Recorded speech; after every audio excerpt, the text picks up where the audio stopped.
10 respite care do's and don'ts. Hi, my name is Jen Avellaneda. Me and my family have been foster parents for over 16 years, and today we are going to talk about respite, 10 things to do and 10 things not to do.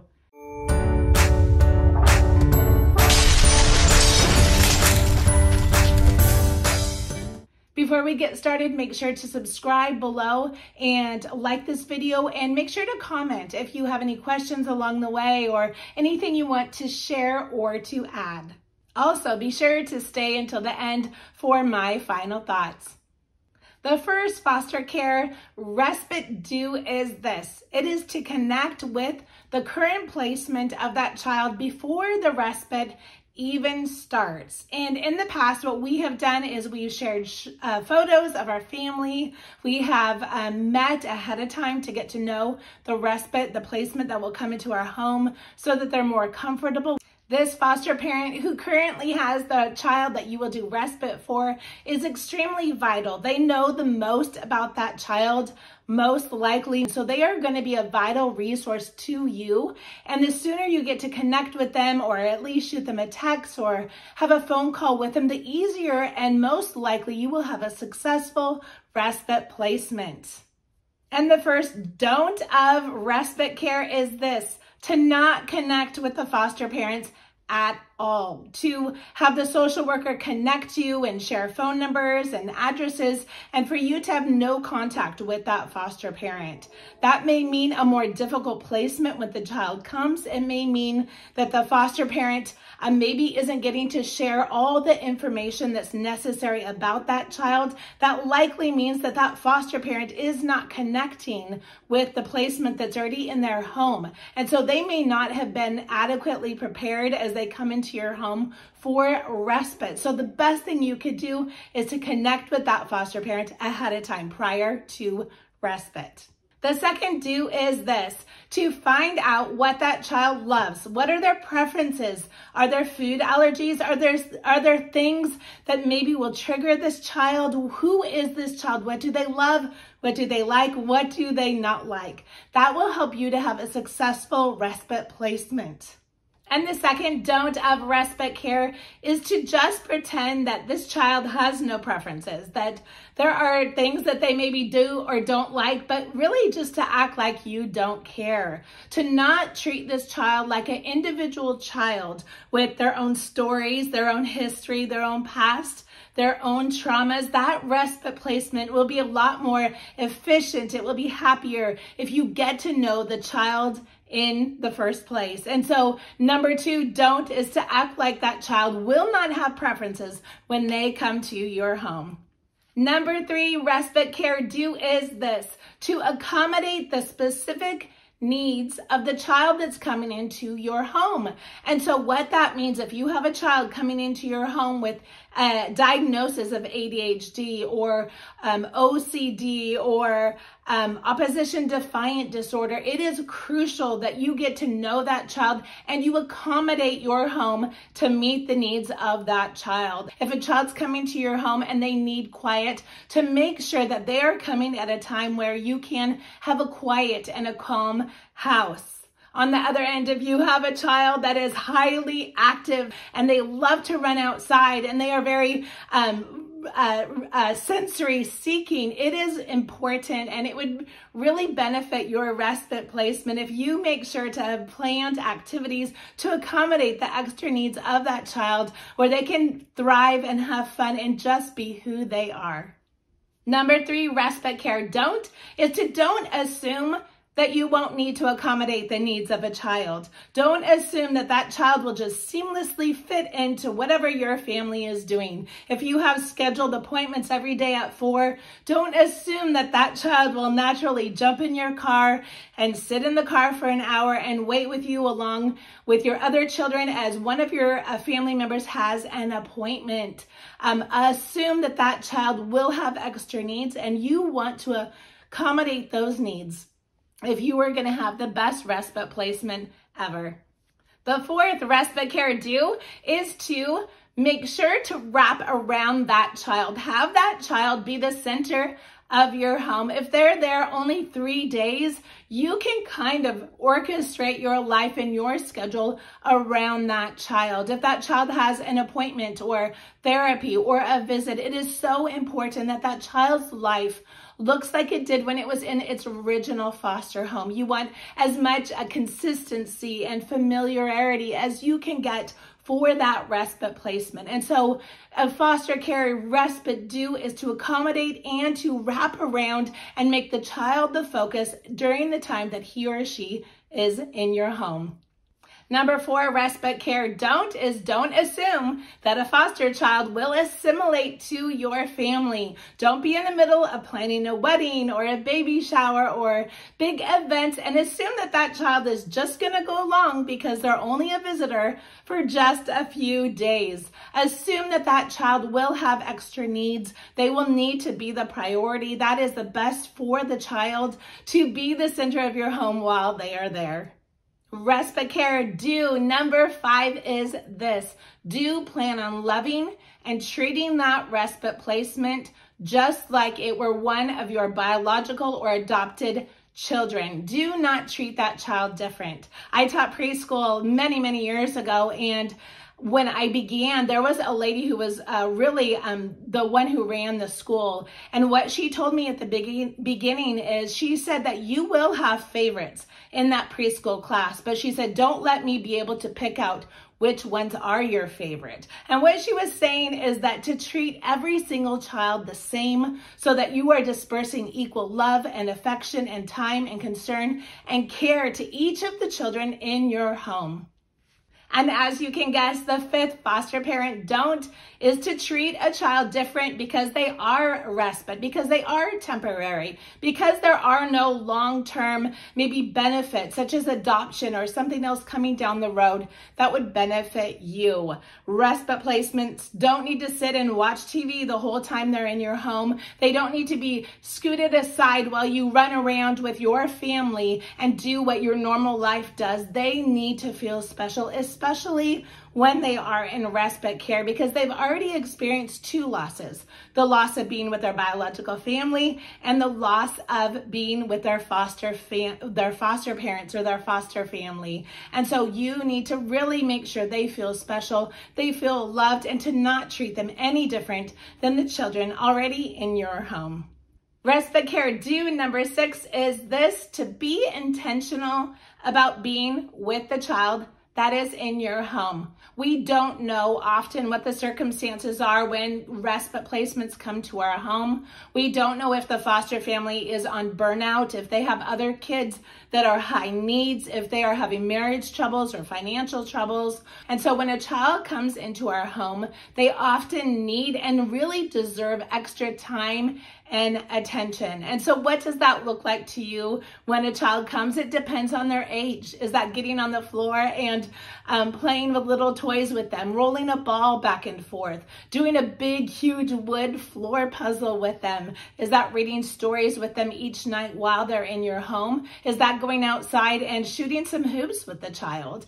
Going shopping, going to get your nails done with the girl that's in your home? What does that look like? It may be unique depending on each child, on their interest, and what they love. But number 6 is to be intentional about being with each child one-on-one while they're in your home. Number 6, respite care don't is to not think that each child is individual. I think as foster parents, especially, we have done this for 16 years, it can be easy after a while to kind of categorize, right? These are my kids, whether adopted or biological. These are foster kids. These are respite kids. And we can kind of bunch the kids up. But these are not just respite kids. Each child is individual and they are unique. And so what can you do? Definitely, number 6, don't just treat them like they're just another placement. Ask them questions. Ask them who they are. Ask them what they love. Listen to them. Listen to them through their behaviors, through their words, through drawing pictures, and try to accommodate them, because the worst thing that you could do is treat them just like they are another foster placement. Number 7, respite care do is to incorporate When you have a respite placement, incorporate your entire family in this adventure of taking a foster child into your home. And what I mean by that is, I think in some families, it can be easy to kind of assign, if you will, a role of one person caring for the foster child or the respite placement in this situation. And what can happen is that can kind of separate the other individuals in the home. That can separate maybe the dad or maybe the other children that are already in the home, even the other foster kids from the respite kids that are coming. And so what I think we need to do is really be intentional about making foster care, whether it's a long-term foster placement or a respite placement, a family affair, something that everybody gets involved with, that your kids, if they're old enough to understand why a child is coming into your home, how you can make them feel comfortable, how you can make them feel loved. But it would be great if they could sit at the table and watch how you interact. If you and your spouse are on the same page, it is so effective and beneficial to everybody in your home. The seventh don't of respite care is to exclude your spouse or exclude anyone else really that wants to be a part of you caring for this placement, especially your children. It is imperative that they realize that this is a part of their family, whether it's for a couple of days or a couple of weeks. And for the biggest reason really is that foster child, if they're old enough, they will sense the division in your home. They will sense if one parent is on board and engaged and connected and the other one just walks by and grumbles or, shows disinterest in that child. We want to make these kids feel as loved as possible, as connected. They maybe have never even seen a family in action, loving one another and helping and serving one another. And so the biggest thing that we can do is have everybody on board and to not exclude our other children or that foster child from the rest of our family. The eighth do of respite care is this. Make sure that you get all of the information when a child comes into your home. I know that when I have gone and left a child in respite, it can be easy to just be like, okay, here they are. We have a flight in 2 hours. We need to get out the door. And it can be easy to forget that respite parent or the person who's caring for your child, they need all the information possible. What does that include? That includes the birthday of the child. It includes an insurance card for the child. It includes their first name, their last name, the social worker's supervisor, preferably. If there's visits, is there a transporter that will be calling to transport them to a visit? If so, what is their number? What is their name? Their doctor's phone number, if there's a therapist. All of this information is valuable to the respite parent. And so make sure when you take a placement to get all of this information before the foster parent walks out the door. I remember one placement I got and I did not really get any information. I got the first name of the child and everybody was kind of in a hurry and scrambling. The foster parent left. And I got to thinking, I don't even know this child's last name. I don't know their birthday. And I had to go in on my computer to the placement order to look up all the information that I needed for that child. That honestly just shouldn't have happened. I should have requested a list and information from that foster parent. So then when she left, I was adequately equipped to take care of that child when they were in my home. So the eighth respite care don't let the foster parent walk out the door without all the information you need. And that can include nap time. I love to write out a big, like an essay or bullet points about what my child likes to eat, when they go to bed, when they wake up, their sleep schedule. And even if they're not sleepers and they're young, let's say, and they're toddlers, it's really important for that foster parent to know it's normal. Every day they wake up at 2, you give them a bottle, they go back to bed, so that respite parent doesn't feel frustrated. It doesn't feel like they're being a bad parent or they feel like that they've done something wrong. Also, I also like to open up my phone number and say, text me at any time.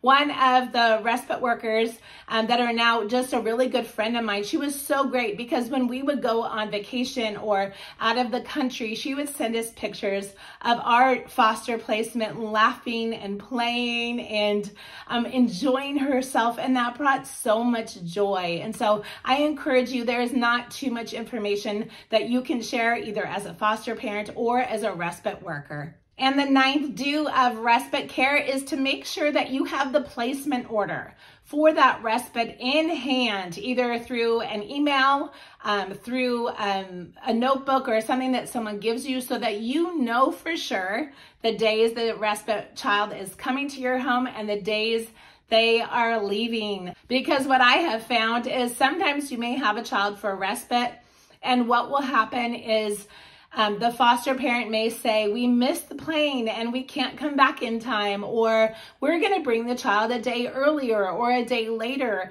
And so that schedule of what you originally confirmed to do, the time frame, may want to change. And so it is really important to go back to that respite, that order from the social worker, and confirm and make sure the dates and the times and the right child is on that order before you take a respite placement. And number 9, respite care don't, as you can imagine, is to not take that child without seeing that order, without knowing the social worker's name, without having contact confirming that you are taking a specific child. So we work directly through the state, and so we need that confirmation. We can't just have a foster parent drop off a child for 2 weeks. I need to know that that child has been approved by the social worker, by the supervisor if necessary, and that the placement order has been confirmed before I take a child. And number 10, respite care do is this. It is to report, report, report. And what I mean by that is that after a child has left my home for respite, or maybe the last day while they're there, maybe taking a nap before the foster parents come to pick up that child, I will sit down and write out a pretty lengthy report to that social worker, and I will often send it as well to the supervisor. And the reason I do that is because there are often cases where kids come into care and they are trying to establish a pattern with the child, with their behaviors, and it is important for them to know, is a child simply behaving a certain way only in their foster home? Do they come back to visits and start raging only with that foster parent, or is this a pattern that they see? Those things are really vital, and they may not seem like that to you as a respite foster care worker, but to the foster parent, to the case in general, and to the social workers, they can be pivotal pieces of information to help them kind of piece together what is going on with this child and with their case. In addition, I will report if I have seen disturbing behaviors from that child, if I've seen violent behaviors, if there were reports from that child of any kind of abuse or any kind of harm that's come to that child. If maybe the child was playing outside and they tripped over a stick and hurt their knee, I will report that and send that to the social worker with detailed information of what happened. I will also verbally report to the foster parent how the time was while the child was in our home. I generally want that foster parent to feel good about using respite, but I will tell them if there was anything significant to that child that they may need to know. And respite care don't, number 10, is to not make your respite stay for that child sound either to the social worker or to the foster parent way better or way worse than it actually was. The social worker and the foster parent need to have an accurate relaying of information about how the child behaved, how they responded to maybe visits, how they slept, how they ate. That is really crucial information for everybody involved to know. If a foster parent comes back and they're like, how were they? Did they do okay? And you're like, they were the best kid ever, you know, and you make it sound so great. That foster parent may question themselves. They may say, uh-oh, maybe I'm the problem. Or if you said, oh, that was the hardest placement, you know, they cried and it was awful. How is that going to make the foster parent feel? And so my recommendation is to kind of give a non-emotional, honest relaying of information about how that foster child did when they were in your home. And these are my final thoughts. Respite care, it can be really fun. It can be fun to meet so many awesome kids that come through our home through respite care. We get to have fun and take them awesome places and really get to enjoy and get to know and meet these kids who are really little warriors that are in foster care. At the same time, communication is key, I believe, especially when it comes to respite care, because you are just one little link in this child's story, their greater story. And so the more that you can communicate with the child to get to know them and understand them, with the foster parent prior to a respite placement coming into your home, with the social worker afterwards, so that they know and understand how that child adapted to your home, the better and the more successful a respite placement will be.